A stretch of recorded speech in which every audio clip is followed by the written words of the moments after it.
Elke Verdi-leerder begin hulle ontdekkingsreis met die tradisionele boogseremonie.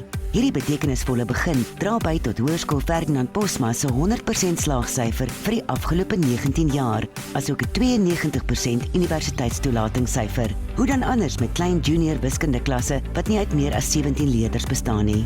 Verdi's is 'n diverse skool waar elke leerder se menswaardigheid hoog geag word. Holistiese ontwikkeling geniet hier prioriteit.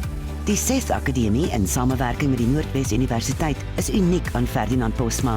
SES berei jou voor vir 'n toekoms in die wetenskap, ingenieurswese, tegnologie en gesondheidswetenskappe. Verdi streef ook na uitstekende sportmanskap, waar leerders hulle self uitleef met elke doel, met elke drie en met die blaas van elke fluitjie, voluit weer en weer tot die bitter einde. Kultureel bied Verdi se verskeidenheid aktiwiteite aan waar leerders hulle potensiaal ten volle kan bereik. Die sterre van môre begin hier skitter. Sonneblomhof en Kiewithuis is koshuise wat 'n veilige hawe bied, waar vriende familie word en waar lewenslange verhoudinge gesmee word. Ferdinand Posma bied geleenthede vir ontwikkeling van leierskapvaardighede wat leerders in staat stel om as leiers in die samelewing uit te styg. Verdi's is meer as 'n diverse skool met 'n passievolle karakter. Ons bestuurstyl bied leerders die geleentheid om deel te neem aan 'n gesamentlike besluitneming.